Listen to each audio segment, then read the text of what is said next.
कि social media हो चाहे कि टीवी मीडिया, हर जगह हेडिंग्स का ज़माना है। कमाल की हेडिंग्स बनाई जा रही हैं और उन हेडिंग्स में आपको एक शब्द बहुत ज़्यादा दिखाई देगा, सच।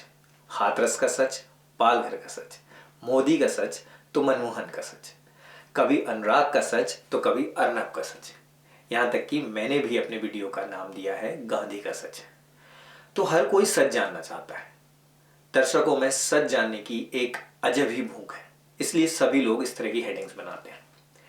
लेकिन जो लोग ये कह रहे हैं कि हम सच दिखा रहे हैं, हम सच बता रहे हैं, हम सच बोल रहे हैं, वो कितने सच्चे हैं? इसकी कोई कसौटी है? इसका कोई पैमाना है? शायद नहीं। लेकिन बापू ने एक कसौटी बताई है। मंगल प्रभात में बापू ने अपने एकादश व्रत बताए हैं, हमने उन पर बात करने की बात की थी और आज हम उनके पहले व्रत सच, सत्य या ट्रुथ पर उनके विचारों के बारे में बात करेंगे। तो बापू का सच क्या है? बापू ने सच को परिभाषित करते हुए कहा है कि सत्य जो है वो ईश्वर है। सत्य यानी होना, उससे ही सत्य बना है। जो है वही सत्य है। होने से ही आता है ज्ञान के, किसी चीज के होने का ज्ञान वो होता है शुद्ध ज्ञान, यानी कि चित्त। अगला उन्होंने कहा है कि अगर आप सत्य को जानते हैं, उसके होने का आपको आभास है, तो उससे आपको आनंद मिलेगा। इस तरह से बनता है सत चित आनंद। ये ईश्वर का ही एक नाम है। हम ईश्वर को, भगवान को सच्चिदानंद कहते हैं। तो गांधी के लिए तो सच जो है वो भगवान है, गॉड है। लेकिन उसकी जो कसौटी है हमारे लिए, आम आदमी के लिए, वो उन्होंने प्रस्तुत की है। उन्होंने कहा है कि जहां स्वार्थ है वहां सच नहीं हो सकता। अगर आपको सच को अचीव करना है तो आपको सेल्फलेस होना पड़ेगा। और अभी जैसे मैंने इतनी सारी हेडिंग्स जो बताई, या इस तरह की कोई भी बात कोई करता है, तो ये बात समझ लीजिए कि उसके पीछे उसका कोई बेनिफिट है।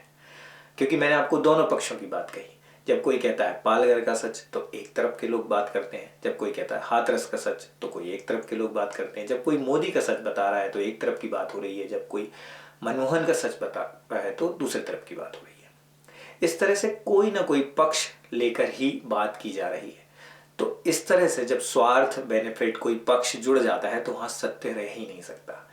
मैं भी यहाँ पे किसी पे कोई ब्लेम करने के लिए बात नहीं कर रहा हूँ। मैं केवल बापू की बात करना चाहता हूँ कि बापू ने कितना ही क्लियर तरीके से ये चीज़ मंगल प्रभात में कह दी है कि सत्य को आपको समझने का बिल्कुल सिंपल एक परिपाटी है। वो आप समझ लीजिए कि जहाँ सेल्फलेस आप हो जाएंगे, जहाँ आपका कोई स्वार्थ नहीं रहेगा, वहाँ सत्य अपने आप ही प्रकट हो जाएगा।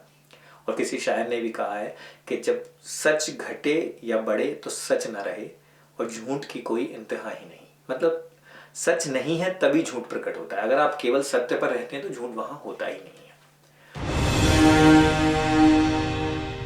अब यहाँ पे मैं सच को थोड़ा सा और आगे उस पर बात करना चाहूँगा कि बापू ने सच को के क्या दायरे सेट किए हैं, सच को उन्होंने किस व्यापक रूप में लिया है। क्योंकि हम सच से सिर्फ इतना समझते हैं कि हम सच बोलने लगते हैं तो ये एक सच है, मतलब सत्य का जो महत्व है बस वो बोलने तक हो जाएगा। लेकिन बापू अपने एकादश व्रतों में सत्य की परिभाषा देते हुए भी ये कहते हैं कि सत्य को उन्होंने व्यापक रूप में लिया है। उन्होंने कहा है कि सत्य का अर्थ है जब आप मनसा वाचा कर्मणा, यानी कि तीन तरह से आप अपने काम में, अपने बोलने में और अपनी सोच में, तीनों जगह अगर आप सत्य पर हैं, मतलब आपके थॉट्स, आपके words and your deeds, three things all are depend on truth. ये अगर सारी चीज़ें अगर एक साथ सच्चाई पर आ जाती हैं तो हम कहते हैं कि हम सत्य का प्रयोग कर रहे हैं, हम यानी कि हम सत्य पर हैं।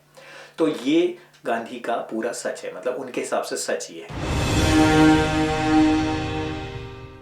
अब ये बात सुनने में तो ठीक लगती है कि हम ऐसा कर लेंगे, ऐसा कर लेंगे, ऐसा कर लेंगे तो सत्य पर आ जाएंगे। लेकिन बापू यहाँ पे बहुत क्लियरली बोलते हैं कि सत्य को अगर मैं ईश्वर कह रहा हूँ तो उसको पाना, यानी उस तक पहुँचना बहुत मुश्किल है, कठिन है। लेकिन फिर भी आप उसका वो तरीका बताते हैं कि कैसे इसको पा सकते हैं। तो उन्होंने दो चीज़ें यहाँ पे बोली हैं। पहला, उन्होंने कहा कि आप अभ्यास से इसको पा सकते हैं, दूसरा वैराग से।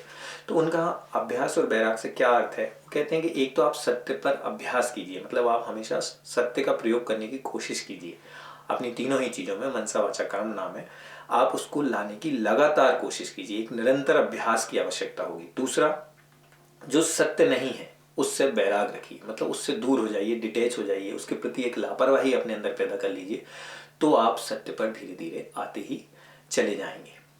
यानी कि बापू ने एकादश व्रत में सत्य के प्रयोग, सत्य को बताते हुए सत्य के प्रयोगों को अपने जीवन में उतारने के लिए जो उसका महत्व बताते हुए बहुत क्लियरली कहा है कि सत्य जो है वो ईश्वर है। अगर आप सत्य की तरफ जाएंगे तो आप ईश्वर की तरफ जाएंगे, और उससे आपके अंदर एक ऑटोमेटिक जो है ना क्लीन होते जाते हैं। आपको कुछ भी अलग से नहीं करना होता।